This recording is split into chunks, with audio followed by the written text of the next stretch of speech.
o Senhor nos diz assim, a partir do versículo 32: portanto, todo aquele que me confessar diante dos outros, também eu o confessarei diante de meu Pai que está nos céus. Mas aquele que me negar diante das pessoas, também eu o negarei diante de meu Pai que está nos céus. Não pensem que eu vim trazer paz à terra. Não vim trazer paz, mas espada. Pois vim causar divisão entre o homem e o seu pai, entre a filha e a sua mãe, e entre a nora e a sua sogra. Assim os inimigos de uma pessoa serão da sua própria casa. Quem ama o seu pai ou a sua mãe mais do que a mim, não é digno de mim. Quem ama o seu filho ou a sua filha mais do que a mim, não é digno de mim. E quem não toma a sua cruz e vem após mim, não é digno de mim.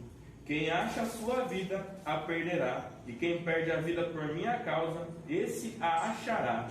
Irmão, essa é uma passagem que nos desafia muito. Porque aqui é uma passagem no qual Jesus está falando sobre o custo para você ser um discípulo. Eu acho interessante a gente falar do Evangelho de Mateus, porque os capítulos anteriores ele vai focar muito em multidão. Capítulos 5, 6 e 7 vai ser o Sermão do Monte, Jesus pregando diante de uma multidão. Capítulo 8 e 9, apesar de ter algumas partes com os discípulos, a maior parte desses capítulos vão falar de milagres. Milagres que Jesus fez para as multidões. E a gente vai ver nesses capítulos que sempre tem uma multidão seguindo Jesus. Mas agora no capítulo 10 Jesus muda toda a narrativa da história, porque ele sai da multidão, ele vai para um círculo íntimo, um círculo de pessoas próximas. Ele vai para falar com os discípulos. Irmão, antes de eu seguir, eu preciso te informar, isso é muito importante, que Jesus não chamou eu e você para sermos uma multidão. A gente tem que lembrar do grande comissionamento lá em Mateus capítulo 28, que Jesus falou assim: ide e fazei discípulos de todas as nações. Então Jesus não chamou eu e você para ser multidão, Jesus chamou eu e você para ser discípulo. E é muito interessante que a gente comece esse capítulo com Jesus comissionando esses discípulos e concedendo poder a eles, mesmo que seja um poder temporário. Ele está comissionando eles e comissionando esse poder a eles. E nós, enquanto pentecostais, a gente ama passagens como lá Lucas capítulo 24, no qual Jesus fala: fiquem em Jerusalém até que vocês sejam revestidos com poder.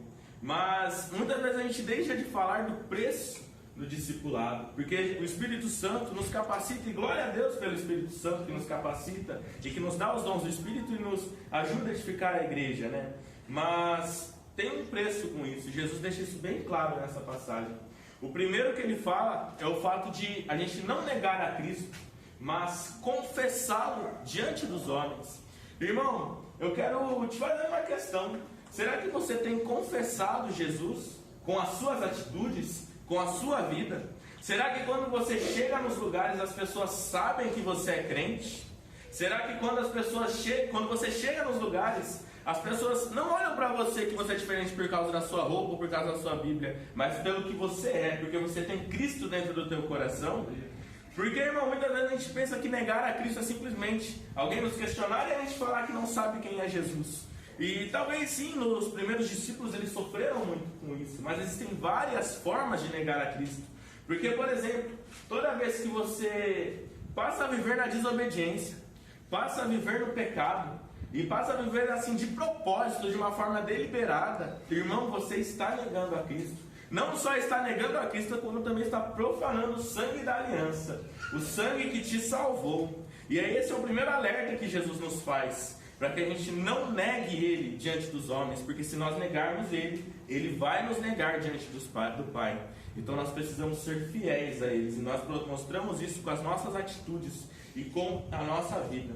O segundo ponto que Jesus fala aqui, quando ele está falando da questão da família, o que Jesus quer deixar claro aqui é que nós devemos colocar Jesus como centro da nossa vida, acima de tudo e qualquer coisa, acima do nosso pai, acima da nossa mãe, acima do nosso filho, acima de tudo, Jesus tem que ser o centro da nossa vida. Irmão, isso é muito desafiador, mas vale a pena que eu lembrar de Jó. Porque apesar de Jó estar no Antigo Testamento, ele nos deixa um ensinamento muito grande sobre o que é isso. Porque quando Deus tira tudo de Jó, Jó olha para Deus e fala assim: Deus me deu, Deus tomou, bendito seja o nome do Senhor. Será que eu e você estamos tendo uma fé assim, uma fé igual Jó tinha? Porque essa é a fé que nós devemos buscar. E o último, mas não menos importante, é que Jesus nos chama a tomar a cruz e segui-lo.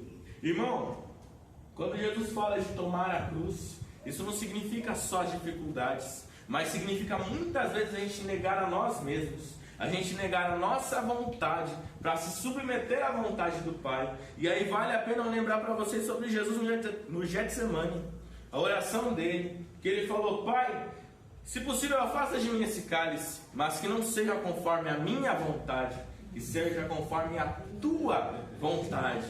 Então tomar a cruz, irmão, muitas vezes a gente negar a nossa vontade para viver a vontade dele. E Jesus deixa um critério muito pesado com isso. Aquele que não faz isso não é digno dele. Irmão, eu não quero dizer isso para te desanimar, eu não quero te dizer isso para te assustar, eu quero te dizer isso pelo contrário, para te fortalecer. Porque eu e você precisamos ter essa fé madura, essa fé alicerçada de fato em Cristo. A gente tem que entender o custo de ser discípulo. Porque como eu disse no começo, Deus não chamou eu e você para ser multidão. Deus não chamou eu e você só para esquentar o banco do culto. Deus não chamou você para, das 168 horas que a gente tem na semana, você ficar 3 horas com Cristo. E o restante da semana, o restante das horas da sua semana, você ficar afastado dele. Não, irmão, eu quero que você entenda o privilégio. Porque Jesus chamou eu e você para o círculo mais íntimo dele. Jesus chamou eu e você para sermos de fato discípulos dele. Portanto, irmão, que nós possamos abandonar a nossa velha natureza e nos revestirmos da nova natureza em Cristo. Amém.